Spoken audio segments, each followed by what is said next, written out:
Welcome to Israel Now News. I'm Yochanan El Rom. And I'm Erin Viner. In our top story, the United States has finally recognized Jerusalem as the capital of the Jewish state of Israel. The declaration fulfilled a campaign promise by President Donald Trump, who instructed the diplomatic staff in Tel Aviv to begin making preparations for moving the American embassy to the holy city of Jerusalem. This decision comes despite numerous threats of violence and terror by the Arabs. Hamas vowed that it would escalate the Jerusalem Intifada. The Arab League and representatives of the Palestinian Authority warned of violence if the White House recognized Jerusalem. Leaders of Muslim nations were asked to attend a summit to prepare their response. The White House announcement, however, was celebrated throughout the Jewish state. Christians and Jews in countries around the world also noted the biblical significance of this landmark decision. Arab media outlets are reporting that 12 Iranians were killed when Israel allegedly bombed an Iranian military installation in Syria last week. The base, located just 50 kilometers from the Israeli border, was being used to stockpile munitions. 3 weeks ago, the BBC aired satellite footage of the Iranian base, which was undergoing massive construction in order to house troops, vehicles, and weapons. A second targeted attack was aimed at a military research center on the outskirts of Damascus. Israel has repeatedly warned the international community that Iran is waging war through the use of proxy armies. The Jewish state had no comment on the targeted attacks, but Israeli Prime Minister Netanyahu recently said that his state is vehemently opposed to the military entrenchment of Iran and its satellites in Syria and will do whatever it takes to preserve Israel's security. The entire country mourned the death of a 19-year-old Israeli soldier who was killed in a terror attack last week. More than 2,000 people, including a government minister and senior IDF officials, attended the funeral for Ron Kukia. He was off duty and waiting for a bus in the southern city of Arad when he was attacked.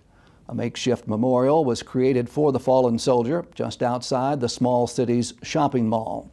The IDF conducted a massive manhunt and arrested 2 Bedouins in possession of the soldier's rifle. One Bedouin admitted to murdering Kukia and reenacted the attack for Israeli authorities.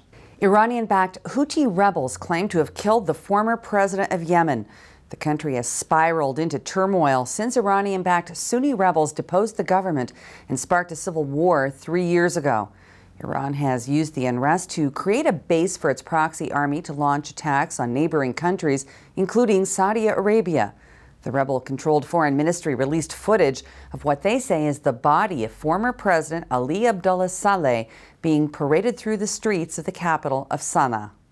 A group of Jewish children were trapped and nearly lynched by a mob of Arabs. 24 13-year-old boys were hiking in Samaria when they were reportedly stalked by Arabs from a nearby village. The youngsters were attacked from higher ground, leaving them cornered and defenseless.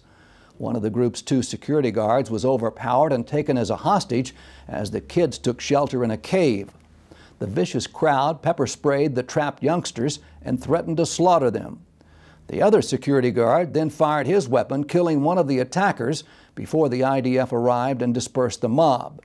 Defense Minister Avigdor Lieberman praised the efforts of the guards, who he said acted in self-defense. He tweeted, "My thanks and recognition to the armed escort who saved the hikers from a clear and present danger to their lives." Jerusalem has announced that it has pulled out of an exhibit of the Dead Sea Scrolls in Germany because Berlin warned that the artifacts might not be returned. The German government has refused to recognize the precious scrolls as Israeli property, leaving the door open to Jordan or the Palestinians to contest ownership. The scrolls found in the Judea Hills at Qumran, near the Dead Sea, are the oldest known texts of the Hebrew Bible, and the Israel Antiquities Authority would not allow them to leave the country unless Germany would guarantee their safe return. The scrolls were set to be displayed at the Frankfurt Bible Museum, which reluctantly canceled the exhibit and expressed outrage at Germany's decision not to assure the safety of the scrolls. Archaeologists excavating a tomb under the Church of the Holy Sepulchre in the Old City of Jerusalem have dated material at the site to the rule of Constantine the Great. The report lends credence to the possibility that the location is in fact the tomb of Jesus. The church recently underwent a massive renovation And in the process, archaeologists dug inside the chamber that many Christians believe was the grave where Jesus was buried after he was crucified by the Romans. Analysis of gypsum mortar under a slab inside the tomb dates to the period of Constantine, which confirms the account of the discovery of the location by the Roman emperor and his mother Queen Helena between 325 and 326 of the Common Era.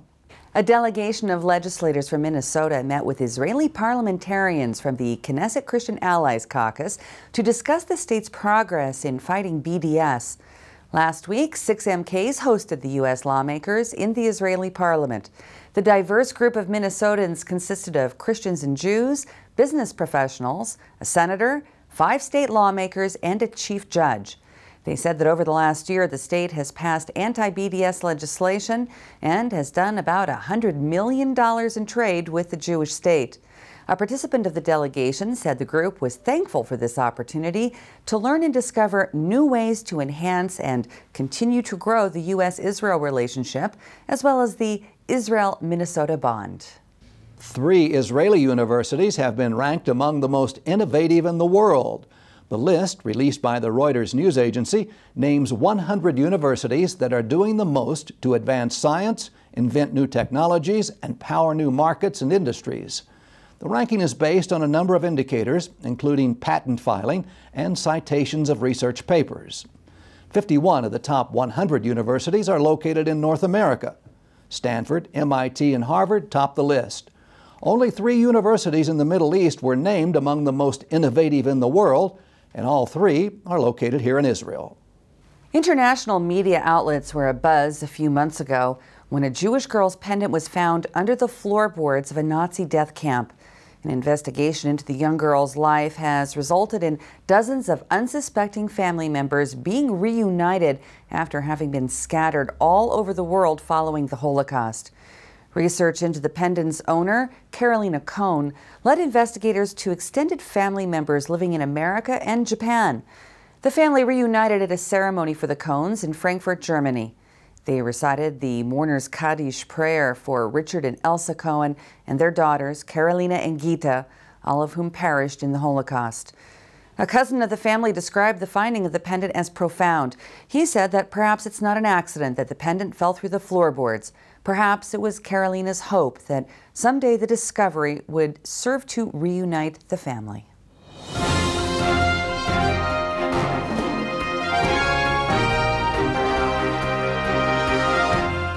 That concludes the news portion of our show. Stay tuned for Ask the Source with Josh Reinstein.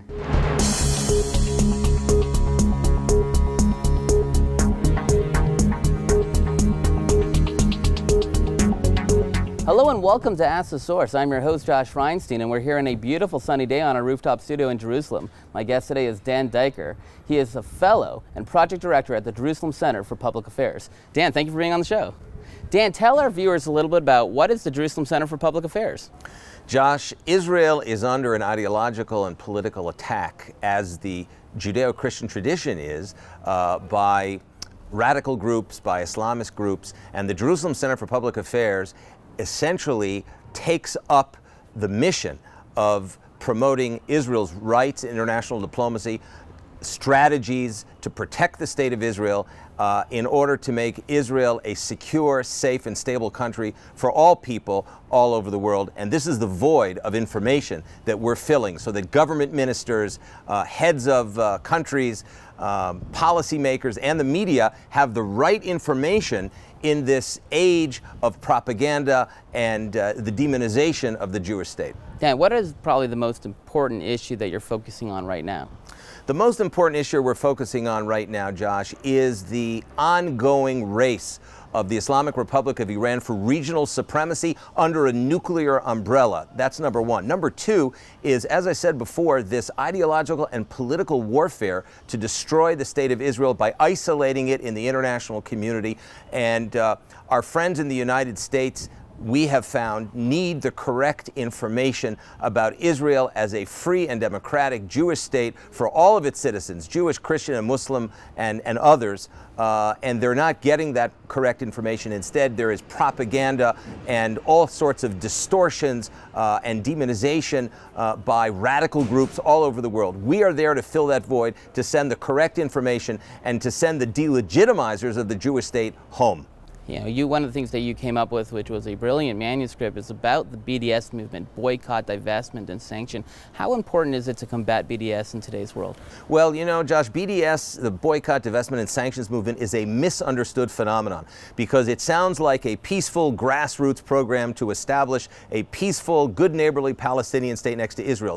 That is anything but the truth. The truth is that the BDS movement is a violent, terror-supporting movement that has kidnapped college campuses and other institutions and organizations, mostly in academia in the United States, but also among some economic, trade, and commerce interests in the United States, but mostly young people. It twists their mind, calling for the boycott, the total boycott and isolation of Israel, just the way former apartheid South Africa was boycotted. That's the strategy of the BDS warriors, and their goal is nothing less than to cause the economic implosion of the state of Israel. Well, we're not about to let that happen, and that's why, as you mentioned, we produced a very far-reaching book called BDS Unmasked. In fact, you can see it yourself at jcpa.org.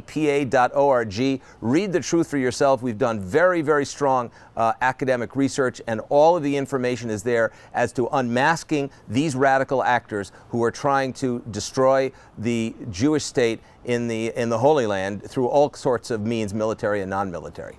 We've seen now in the U.S. that they've taken a bold stand against BDS and some of the issues that you've talked about. They've actually passed legislation to make it illegal for states to contract with people involved in BDS. How important are these follow-up steps, the legislation, the people getting involved in this fight?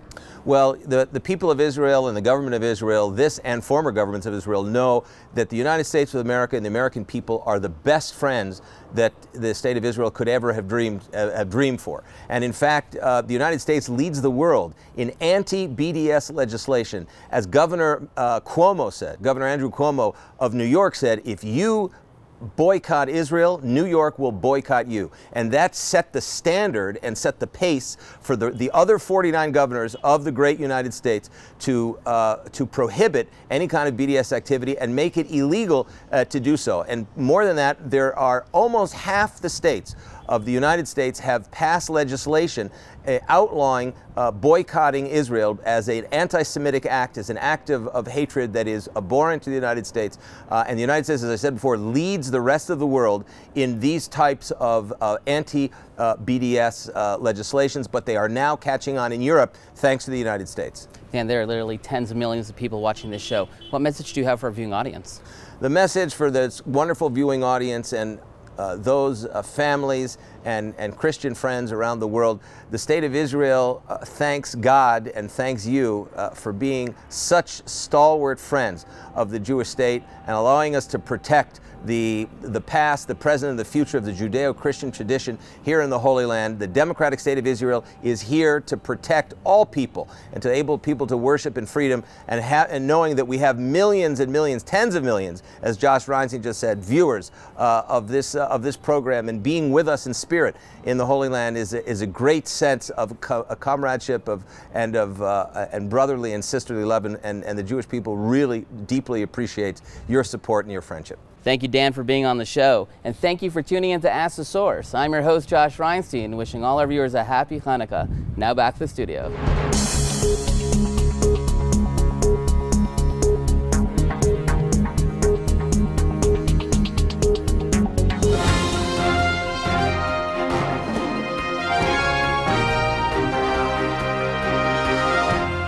Up next, the return to Zion with Keren Hayesod.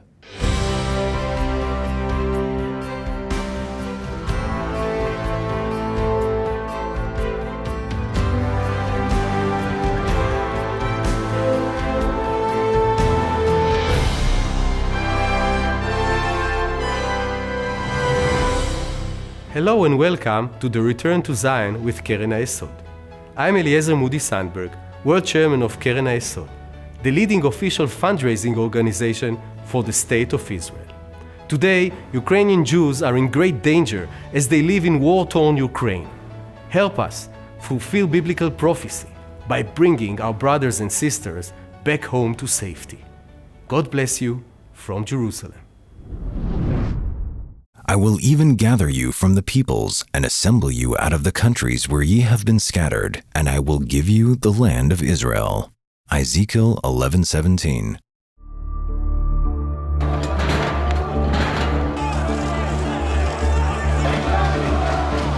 In eastern Ukraine, over the past 2.5 years, a brutal and cruel war has been raging.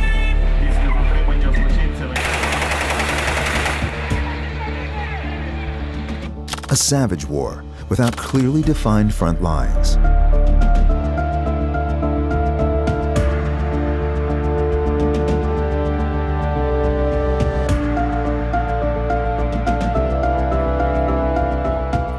Against this backdrop, the Jews of eastern Ukraine have been in peril.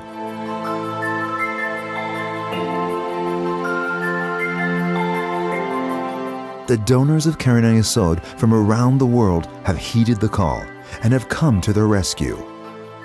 Our supporters realize that the window of opportunity to rescue these Jews may slam shut.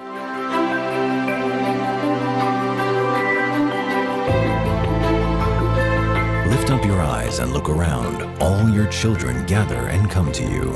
Isaiah 49:18.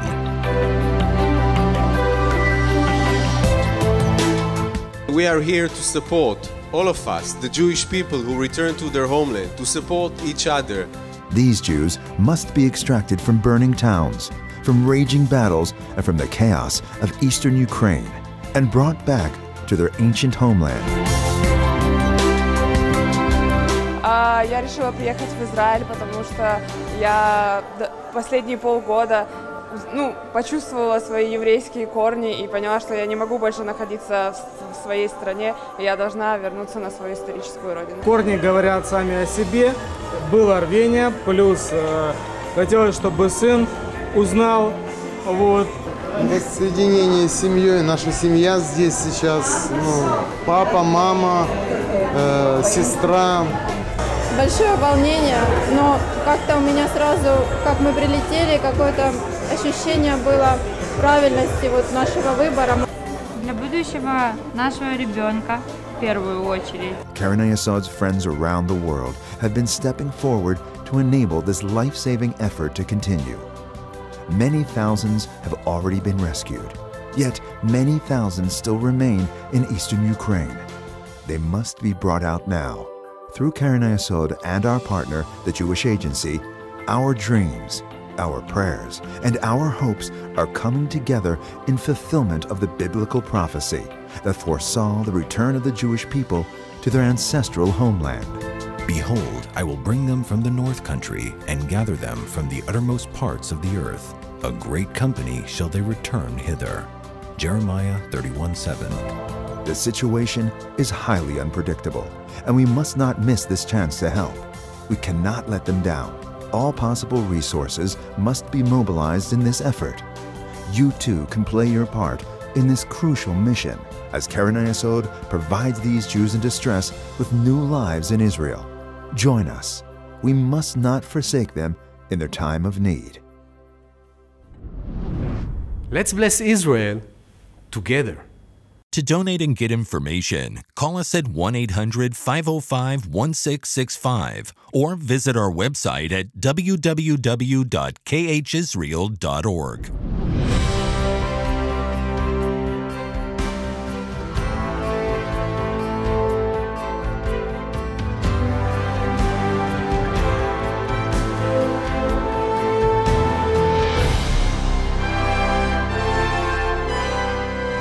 This is a historic day.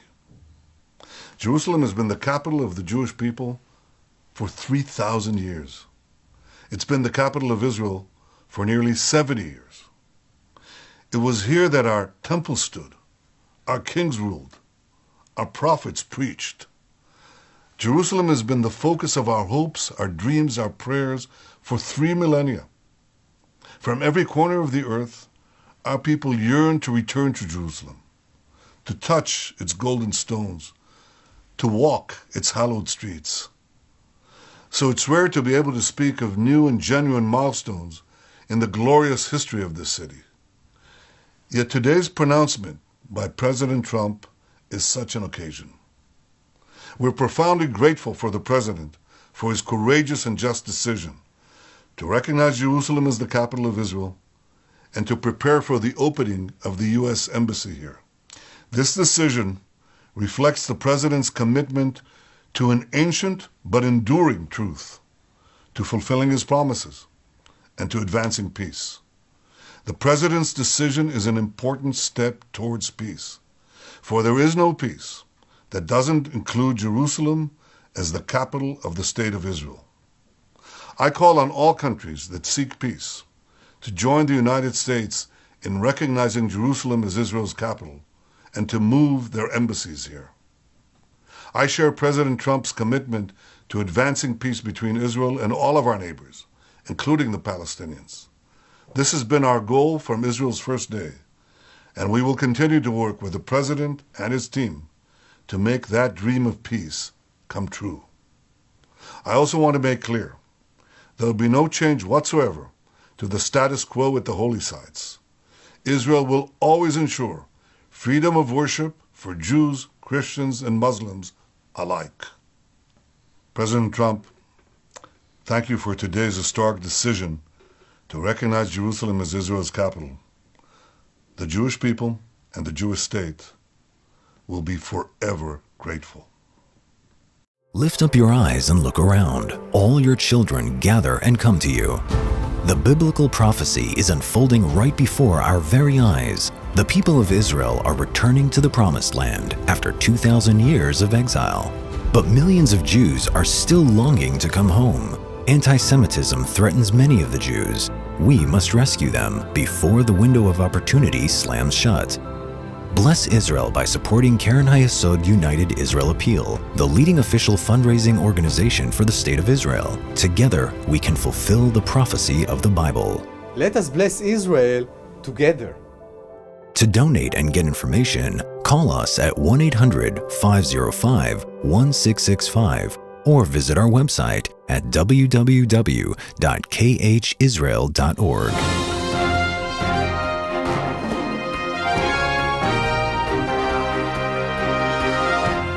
Please stay tuned for the ICEJ report from the International Christian Embassy, Jerusalem. Jerusalem, the center of the Middle East, the center of the world, the city of God, and right here almost 40 years ago, led by the Holy Spirit, Christian leaders from around the world established the International Christian Embassy, Jerusalem, to demonstrate to the Jewish people that they are not alone, but that millions of Bible-believing Christians are standing with them, still believing in God's ancient covenant promises that He made to Abraham, Isaac, and Jacob. Today, the Christian Embassy has become an active voice of support to the Jewish people. Over the next few minutes, you will meet our team, and more importantly, you will meet those people who we could bless here in the land of Israel. It is such an exciting time to be your embassy, your voice here in the land of Israel. Take a look.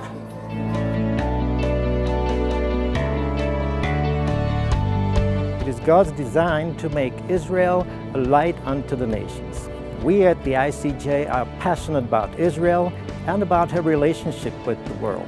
This is why we have celebrated the Feast of Tabernacles in Jerusalem since 1980. We have now branches in more than 90 countries all over the world, and we connect believers from more than 170 nations with Israel. The plan of God for Israel also includes the plan for all the nations. This is why we are so excited. My name is Emma Villarreal. I represent the country of Mexico. Zechariah 14 talks about how all the nations of the world are going to come together to celebrate the Feast of Tabernacles. And we don't want to wait into the New Jerusalem for that to happen. We want as heaven as it is on earth, so we're starting right now. Through the love and financial support of Christians like you, elderly Holocaust survivors are being taken care of. But his home is not just buildings. It's a loving community where we as ICJ have become, as some residents would say, the family they once lost. What an awesome privilege. And with the ongoing expansion and the new developments, we are excited about the future of this ICJ home for Holocaust survivors. ואני מודה עם כל הלב באמת לשגרירות מה שהם עושים בשבילנו. שאחרי מה שאנחנו עברנו, יש דבר כזה, ואני מלא תודה.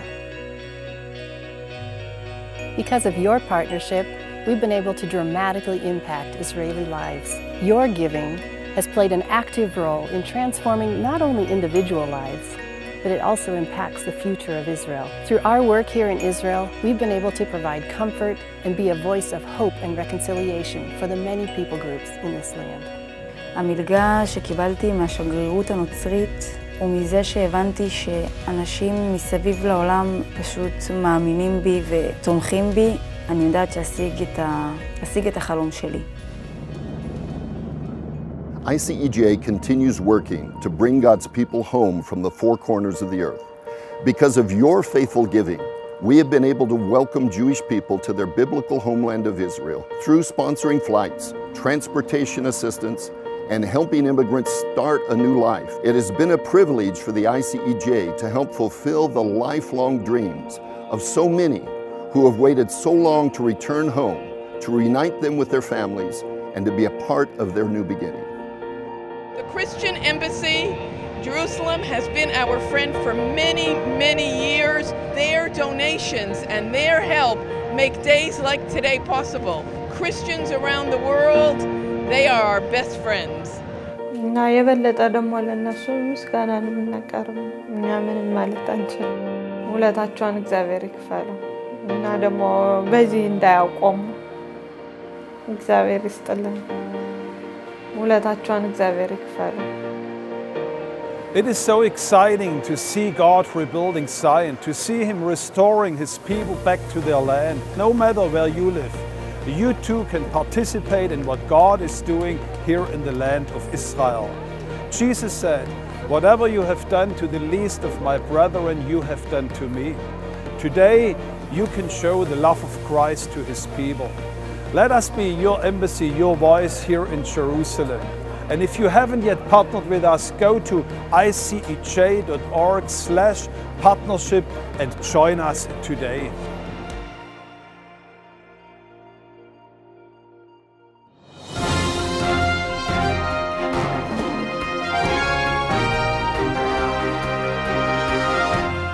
That's all for this edition of Israel Now News.